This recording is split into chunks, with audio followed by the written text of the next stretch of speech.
So let's try to find the electric field on the axis of a uniformly charged ring. तो ये हमारे पास एक uniformly charge ring है जिसका total charge Q given है हमें, इसका रेडियस कैपिटल R है और हमें इलेक्ट्रिक फील्ड किसी भी जनरल पॉइंट P पर पता करनी है जो कि x दूरी पर है इस रिंग की एक्सिस पर।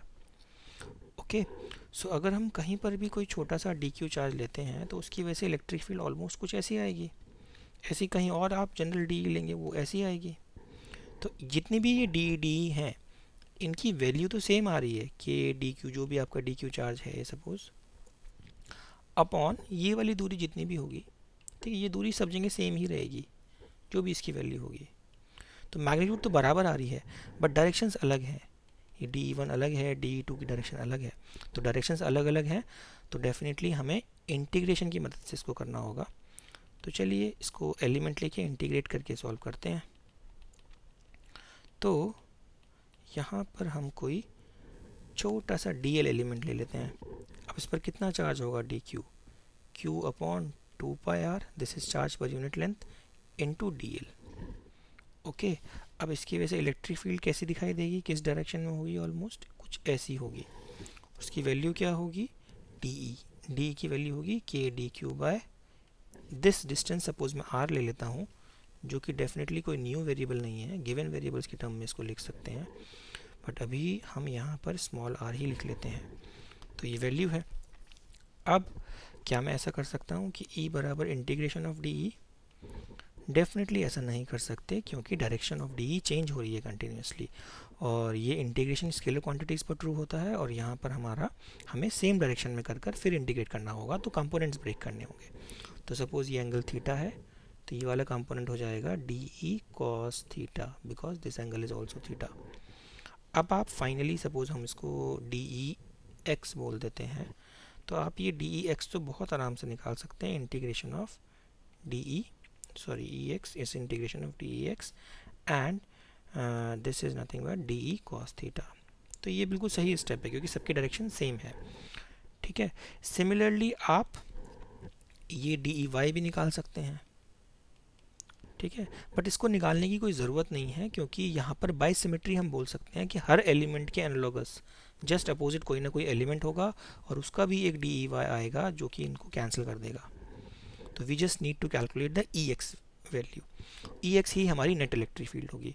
तो चलिए फाइंड करते हैं। तो यहाँ पर डी की वैल्यू अगर हम पुट करें तो डी कितना हो जाएगा, k d q by small r square cos theta integration, और डी क्यू की वैल्यू भी पुट कर देते हैं, dq is nothing but q upon 2πr into dl, ऊपर देख सकते हैं आप, into cos थीटा का इंटीग्रेशन। जो कॉन्स्टेंट्स हैं वो बाहर ले लेते हैं, उससे पहले cos थीटा की वैल्यू भी पुट कर देते हैं, के q by small r square 2πr dl into cos theta.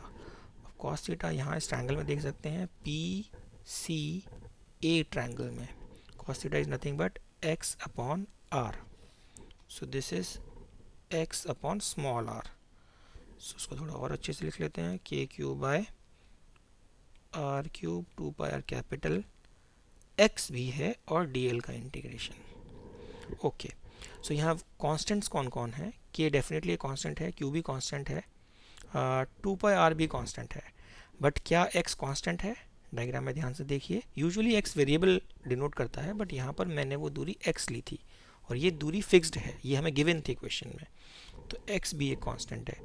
और अगर x कांस्टेंट है, कैपिटल R कांस्टेंट है, तो ये भी कांस्टेंट है, स्मॉल r भी कांस्टेंट है, तो स्मॉल r भी इंटीग्रेशन में बाहर आ सकता है और हमें सिर्फ इंटीग्रेट करना होगा dl को। तो इसको सॉल्व करने पर ex कितना आ जाएगा, के Q X upon 2πr small r cube and this is also 2πr, ये कैंसिल हो गया। तो इस रिजल्ट को थोड़ा और अच्छे से लिख लेते हैं, स्मॉल r की वैल्यू भी पुट कर देते हैं, के Q X upon small r is under root of r square plus X square and the cube root of that thing, so this is K Q x by r square plus X square, root को ऊपर power में लिख देते हैं। तो ये final result हमारा important है, हमें इसी को याद रखना है कि electric field on the axis of the ring is this, और ये एक्सिस के अलोंग है। ओके, एक बार और देख लेते हैं, इसको थोड़ा एनालाइज कर लेते हैं। Suppose this is my ring, ठीक है। तो यहाँ पर इस एक्सिस के अलॉन्ग होगी इलेक्ट्रिक फील्ड जो वैल्यू है, और इधर भी एक्सिस के अलॉन्ग होगी, बट ये पॉजिटिव चार्ज से दूर की डायरेक्शन में होती है। तो अगर आप विद साइन देखेंगे तो ये पॉजिटिव है और ये नेगेटिव है। और कुछ स्पेशल पॉइंट्स मार्क कर लेते हैं यहाँ पर। सपोज आप बहुत दूर चले जाते हैं, x टेंड्स टू इन्फिनिटी, तो अगर x टेंड्स टू इन्फिनिटी हो गया, इसका मतलब है कि r बहुत छोटा है x से।